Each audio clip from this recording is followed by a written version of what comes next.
Uy, kumakain na pala kayo. Di nyo man lang ako tinawag. Well, we assumed na sa kwarto ka na magdi-dinner, gaya ng ginagawa ng gabi-gabi. Unique, nagawa mo na yung assignment mo? Opo. Ikaw, Celine, nag-aral ka na? Kailan pa na yung exams mo? Tagal na tapos yung exam ko. May isang linggo pa. Oh, alam niyo, Medyos, Juliet, sumabay na kayo kumain. Naku, mami, paghihimay ko po muna ng pagkain to si Julie. Hindi na, ako nang bahala dito. Sige na eh. Sige po, ma'am. Rosette, sigurado ka bang masama pakiramdam mo? Bakit mo naman natanong? There's something different about you. Bakit bigla na lang meron kang pakialam sa mga tao sa paligid mo? Wala ba akong karapatang alagaan ng mga anak ko?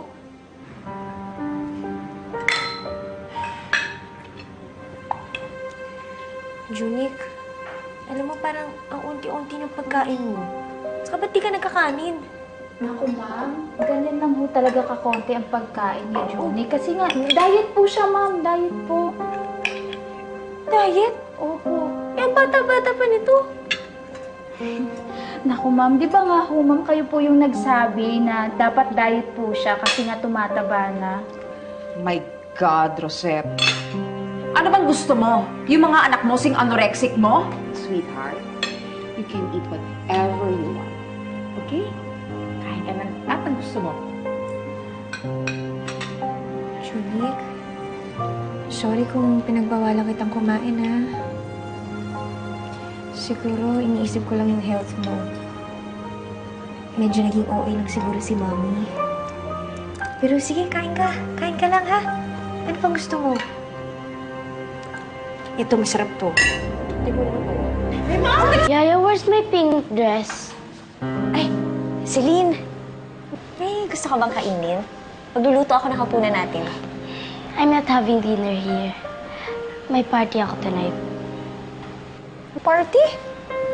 Ano namang klaseng party yun? May children's party ba ng ganitong oras? All my friends are going. May pasok ka pa. Baka mapuyat ka. Bakit ka ba nagkakaganyan? Dati naman pinapayagan mo ako. I like you better na wala ka pang pakialam sa akin. Pwes, iba na ngayon.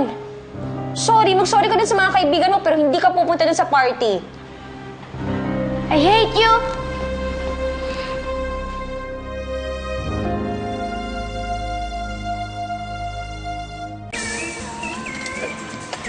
Tumakas ka? Oo. I'm sure, di naman ako mahalata ni Mami dun, no? Siguro nasa labas siya. God knows where. Thank you po. Ang weird talaga ni Tita, no? Hindi kanya talaga pinayagang pumunta dito? Hindi ko nga siya maintindihan lately, eh. Dati naman, di ba, pinapayagan niya ako lumabas. Tsaka, looks go by na hindi kami nagpapansinan. Now she's different. Well, that's good, di ba?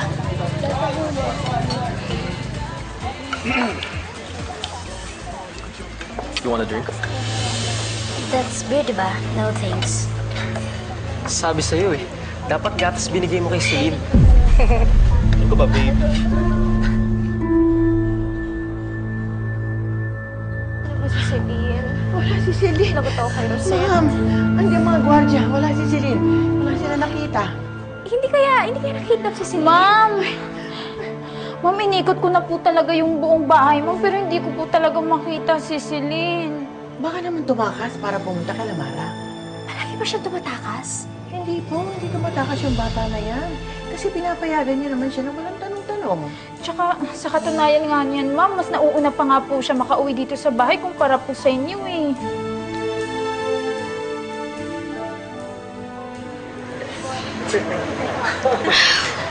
Max, hindi mo na siya sa car. Hey, do you wanna go sa car? Ang gagawin natin doon. Nothing. Just talk. Usap lang. Pag-uusapan natin, ano ba sasabihin mo? Sige na, Celine. Pagbigyan mo na to si Max, birthday ko naman.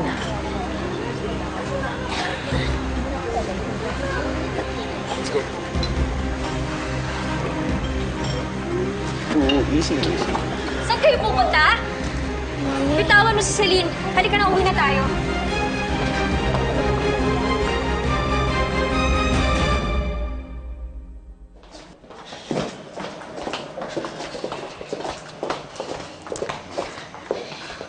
My gosh, Mami. Nakakahiya kaya yung ginawa niyo. Alam niyo, napahiya tuloy yung mami ni Mara. Pati ba naman yung mami ni Mara kasi dinadamay niyo pa eh. Aba, dapat lang malaman niya kung anong nangyayari sa bahay nila. Celine, minor de edad ka pa lang. Kaya ka pa natutong uminom. Hello, matagal na ako umiinom. Hindi mo lang alam kasi wala ka naman talagang pakialam. Bakit ka ba ganyan magsalita sa akin? Concerned lang naman ako sa'yo. I don't need your concern. Pwede ba stop acting like a mother? Hindi bagay sa'yo. Celine!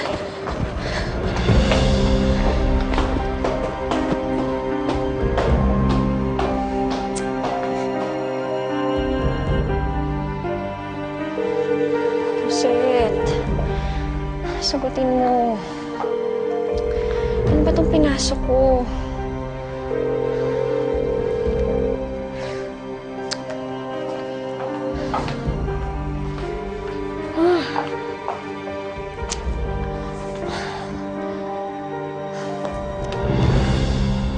Ang sabi mo sa akin, mahal ka ng mga anak mo. At mahal mo sila. Pero bakit ilag sila sa'yo? Anong klase ka bang ina? Ninfa, huwag kang ma-attach dun sa mga bata. Tandaan mo, hindi mo sila kaano-ano. Nandito ka lang para magpanggap na si Rosette. Mas mabuti siguro kung hindi ka mapapalapit sa kanila. Ha, Ninfa, tandaan mo yan.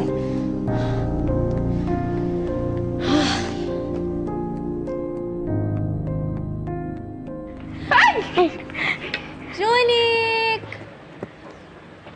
Very... Ay... Junik!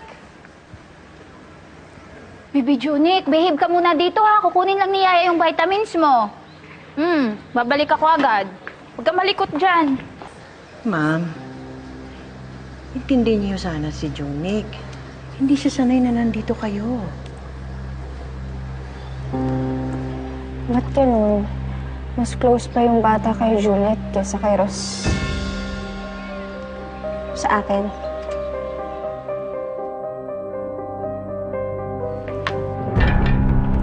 Yung toy ko!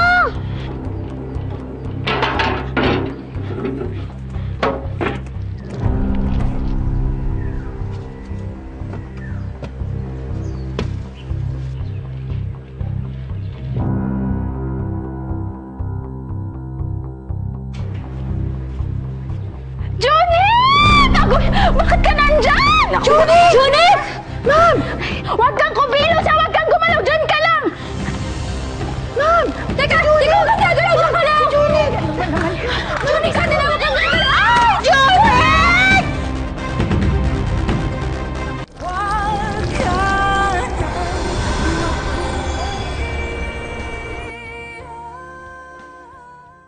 Yes, tita. Kasama na po si Junik ng doktor.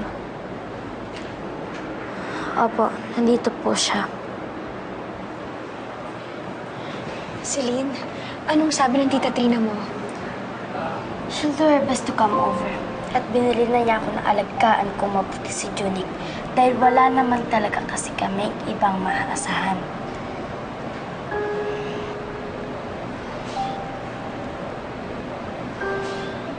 Dok, kamusta na po si Junik? How's my brother? Hinihintay pa namin yung result ng ibang test niya to check that everything is okay. Kahit wala siyang sugat or bali sa katawan, mas mabuti na yung nakikasigurado tayo. In the meantime, dito muna siya sa ospital. Excuse me. Junik, are you okay? Pinag-alala mo naman ako na sobra eh. Ate loves you very much.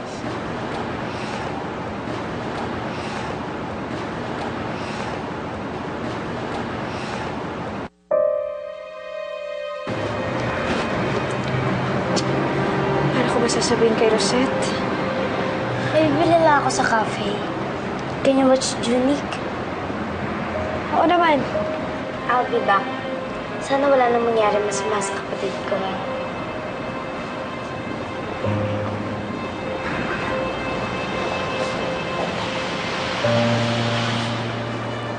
Junique, may masakit pa ba sa katawan mo?